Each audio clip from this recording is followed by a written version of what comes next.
Welcome to Somerset Success Strategies.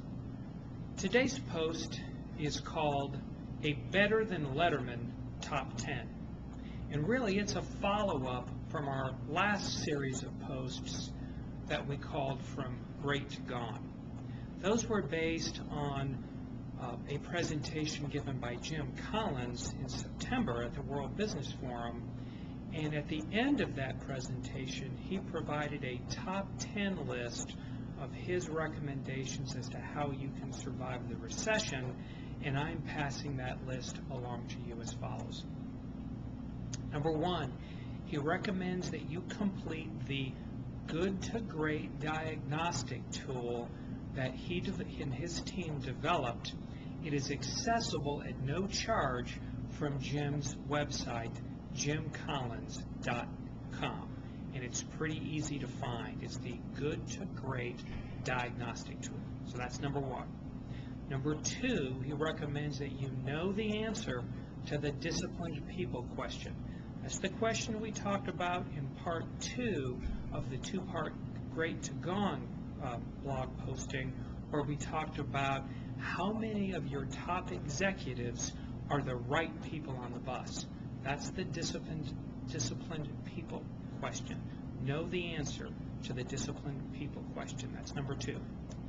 Number 3, he recommends that you get young people in your face. They are the future.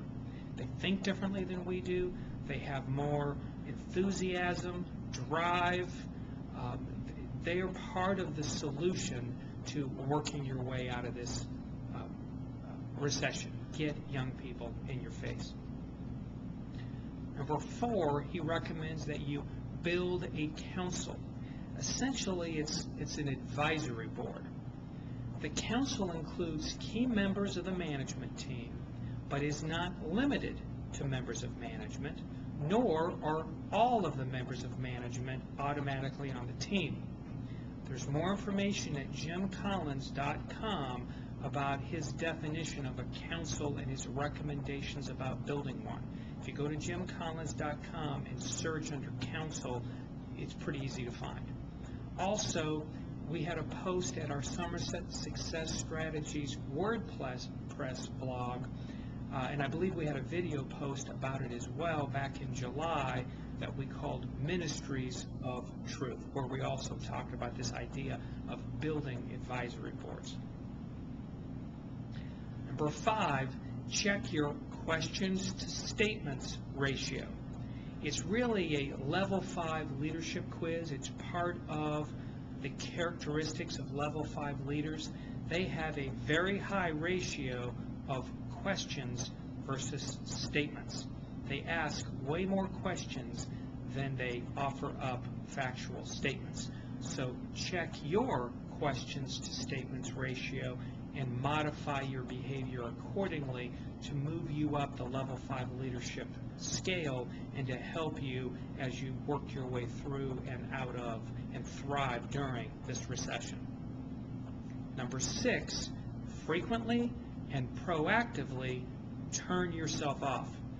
Jim reminds us that we can never finish our work. So rather than spending that extra time finishing your work, which you can never do, be sure to take some time to actually think. This is really a takeoff of the Covey 2 quiet planning time, if you're familiar with the Covey quadrant system. Also, we had a blog posting on this subject earlier in the year at WordPress, I know for sure, at Somerset Success Strategies, that we called Filter Out the Noise with the Covey Quadrant 2 planning time, and I think it was actually one of our very first video blog postings as well. Number 7, Collins recommends having a stop doing list, both individually and organizationally. He reminds us that our success in troubled times or in normal times has as much or more to do with our stop doing list as it does our to-do list. We need both of them. Number 8, he recommends that we focus on responsibilities, not job titles or job descriptions. He tells you to ask the question, what are the bottom line deliverables that you are looking for organizationally out of the position?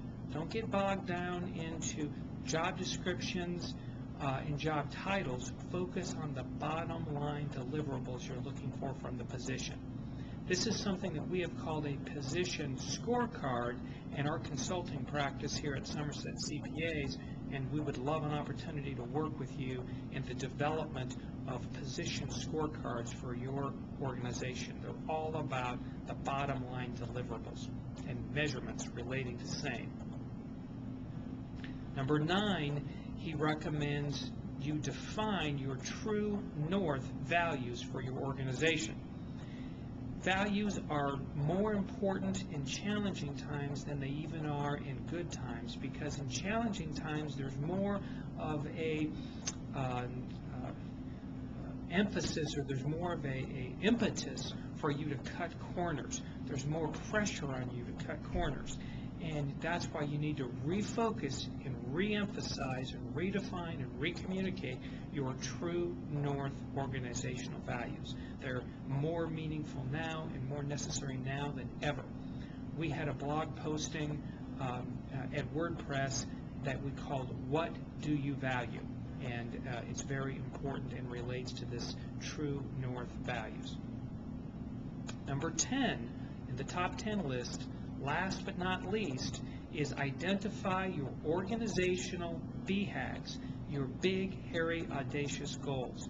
You need them now more than ever to recharge, revitalize, refocus your team, to re-energize your team, to make sure the right people want to stay with your organization. You've got to have something to get people excited. You need BHAGs, big, hairy, audacious goals. Now, you also need to identify the risks that are associated with attaining those BHAGs, and then you need to remove those risks. We've got to be focused on risk management, like we talked about in the last post, but we've also got to continually be challenging our organization with these big, hairy, audacious goals. So that's Jim's top 10 list for surviving and thriving and making the shift from good to great in these difficult, challenging, turbulent times. We would like to know your top 10 list. We would love to hear from you. Thank you.